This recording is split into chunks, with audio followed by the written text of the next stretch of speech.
السلام علیکم students, welcome to my channel. آج میں ڈسکس کروں گی آپ کے ساتھ پاک اسٹڈی 301 کا لیکچر نمبر 13 تک تو ہمارے لیکچر کمپلیٹ ہو گئے۔ اب آج میں ڈسکس کروں گی آپ کے ساتھ لیکچر نمبر 14 اور اس کے بعد لیکچر نمبر 15 ہوگا اور پھر ہمارا مڈ ٹرم کا جو سلیبس ہے وہ کمپلیٹ ہو جائے گا۔ چلے اب ہم سٹارٹ کرتے ہیں۔ بسم اللہ الرحمن الرحیم۔ جی لیکچر نمبر 14 ہم اپنا اوپن کر لیں جلدی سے۔ جی لیکچر نمبر 14 ہمارا کیا ہے؟ Constitutional development in British India, برطانوی ہندوستان میں آئینی ترقی۔ ہندوستان میں جو برطانوی حکومت کے ذریعہ درج ذیل کارروائیوں کا آغاز کیا گیا تھا، انڈین کونسلز ایکٹ جو 1861 میں ہوا، تو اس کے بارے میں ہم سارا ڈیٹیل سے ڈسکس کریں گے اس چیپٹر میں۔ پھر Indian councils act 1892، government of India act 1905، government of India act 1919، government of India act 1935۔ پھر ہے end of East India company's rule, East India company کے حکمرانی کا خاتمہ۔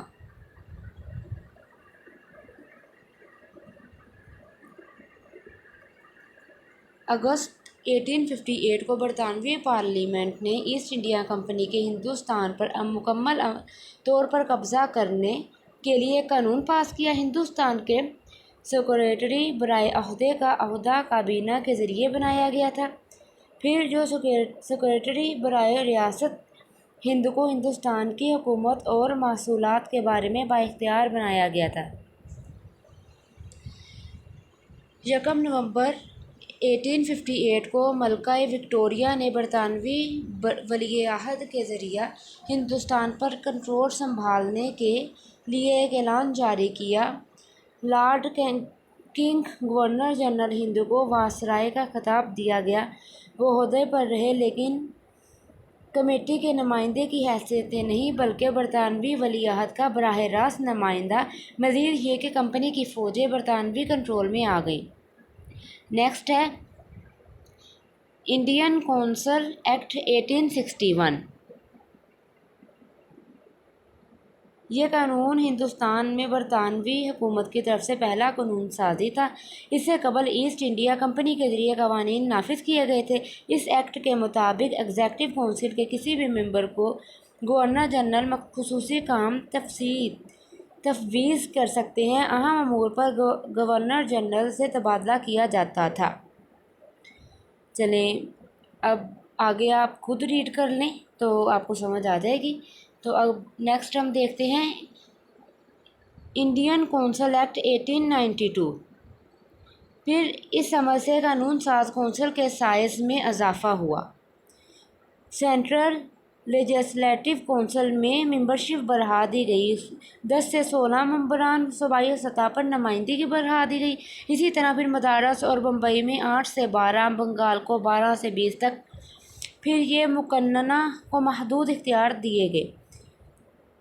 پھر سوالات پوچھے جا سکتے تھے کہ خصوصی مفادات کے ذریعے برائے نام انتخابی انتخابات کی اجازت تھی۔ ڈی اور برطانوی حکومت نے یہ تقریریں کی۔ اب ہم پورا لیکچر میں آپ کا جو امپورٹنٹ پارٹ ہے وہ میں آپ کے سامنے ریڈ کر دوں گی تاکہ آپ کے کنسیپٹس کلیئر ہو جائیں، اور اس کے بعد آپ اپنے ہینڈ آؤٹ کو پورے کو ریڈ کر لیں تو پھر آپ کو اچھے سے سمجھ آ جائے گی۔ تو پھر اگر میں پورا ڈیٹیل سے آپ لوگوں کو بتایا تو پھر لیکچر زیادہ لینتھی ہو جائے گا۔ آگے ہے گورنمنٹ آف انڈیا ایکٹ 1909، پھر منٹو مورلی اصلاحات۔ یہ عمل ہندوستان کو حکومت میں زیادہ نمائندگی دلانے کی طرف ایک اور قدم تھا۔ یہ ایکٹ فراہم قانون ساز کونسلوں کی توسیع بستی، 60 تک اضافی ممبر، لیکن سرکاری اکثریت وہی رہی۔ صوبائی مختلف صوبوں میں سائز مختلف ہیں۔ بمبئی، مدراس، بنگال، یوپی 50 غیر سرکاری اکثریت، تمام ممبر منتخب نہیں ہوئے تھے۔ کونسلوں کے اختیارات میں اضافہ کیا گیا۔ ابھی بجٹ پر تبادلہ خیال کیا جا سکتا ہے۔ ممبروں کو قرارداد پیش کرنے اور سوالات پیش کرنے کی اجازت دی گئی تھی۔ پھر آگے ہے کہ جو ممبئی، مدارس اور بنگال اور لیفٹیننٹ گورنر صوبوں کے لیے ایگزیکٹو کونسل جو ہے وہ تشکیل دی گئی۔ انتخابات یونیورسٹی، سینٹ ڈسٹرکٹ بورڈز اور میونسپل کمیٹیوں، زمینداروں اور چیمبر آف کامرس کے پاس ہونا تھا۔ اقلیتوں کے لیے علیحدہ ووٹر قبول کیا گیا۔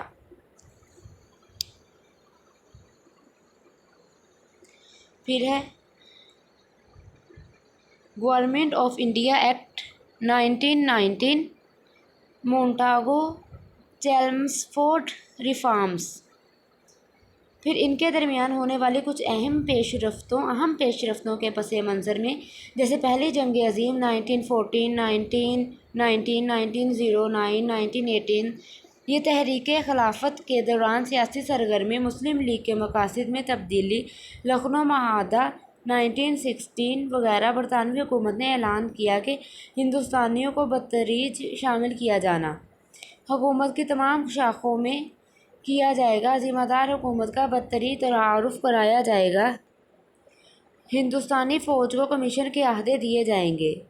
پھر مسٹر مونٹاگو سیکریٹری خارجہ نے نومبر 1917 سے اپریل 1918 تک ہندوستان کا دورہ کیا اور وائسرائے لارڈ چیمسفورڈ اور ہندوستانی سیاسی رہنماؤں سے آئینی امور پر تبادلہ خیال کیا۔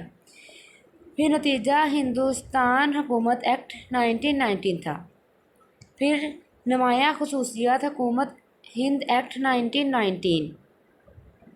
اس ایکٹ نے مرکز میں ایک 2 عددی مقننہ فراہم کیا جس میں 2 ایوان تھے، ایک کونسل آف اسٹیٹ تھی جس کی ممبرشپ 60 تھی، جس میں سے 34 کا انتخاب ہونا تھا اور 26 نامزد آفیشل اور غیر سرکاری ممبر تھے۔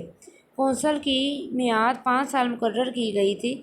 قانون ساز اسمبلی میں 145 ممبران پر مشتمل تھا، جن میں سے 105 منتخب ہوئے تھے اور بقیہ نامزد ہوں گے۔ براہ راست انتخابات، املاک ٹیکس کی ادائیگی، قانون ساز کونسلوں کا سابقہ تجربہ، یونیورسٹی، سینٹ اور ضلعی کونسلوں وغیرہ کی بنیاد پر محدود حق رائے دہی کے ساتھ متعارف کرایا گیا تھا۔ اقلیتوں کے لیے الگ الگ انتخابی حلقے تھے۔ ٹھیک ہے، یہ نمایاں خصوصیات ہیں حکومت ہند ایکٹ 1919 کی۔ آگے اب آپ جو ہے وہ خود ریڈ کر لیں، آپ کو سمجھ آ جائے گا سب۔ اب نیکسٹ ہے صوبائی قانون سازی کونسلیں۔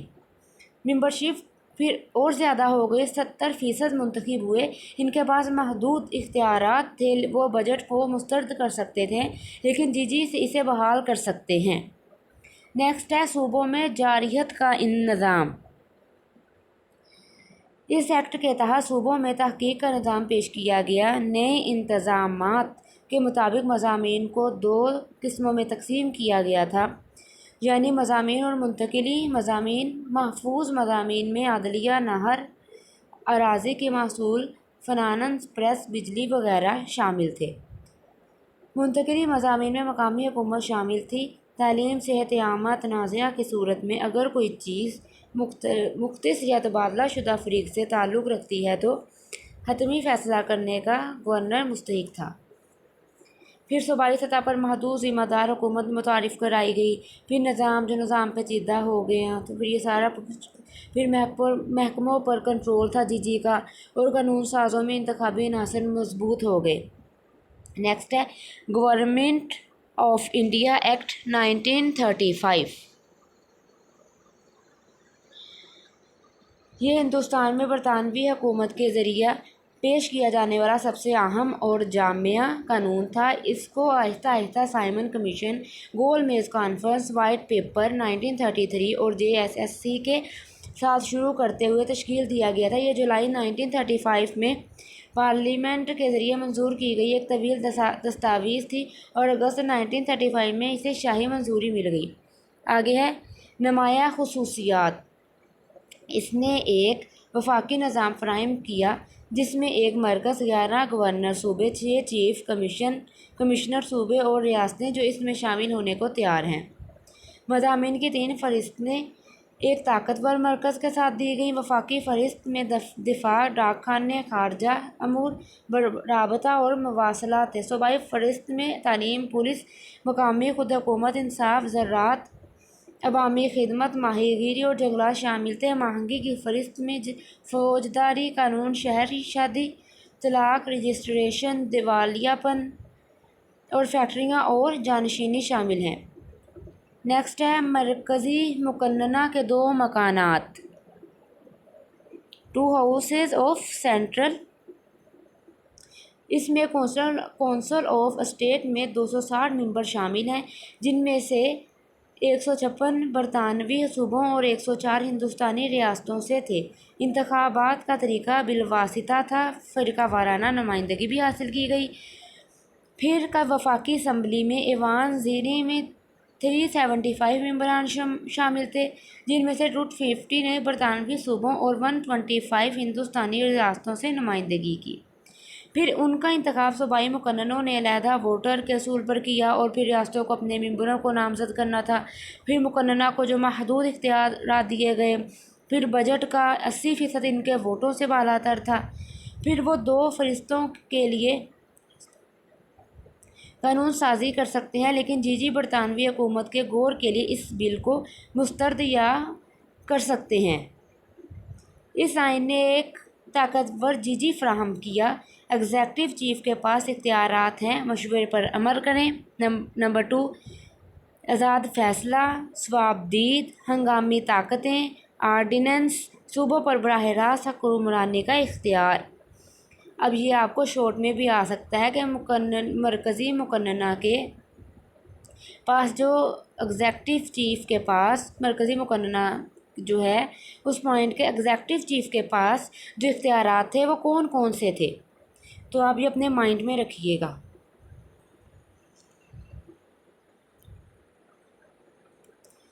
نیکسٹ ہے صوبائی حکومتیں۔ گورنر مرکز میں جیسی طاقتوں سے لطف اندوز ہوتے ہیں۔ صوبوں میں جارحیت ختم کر دی گئی، ذمہ دار حکومت تشکیل دی گئی۔ صوبائی مقننہ شخصانیت نہیں ایکٹ کے تحت 6 صوبوں میں اور 2 صوبوں میں یکمل جمہوری قانون سازی کے لیے قانون فراہم کیا گیا۔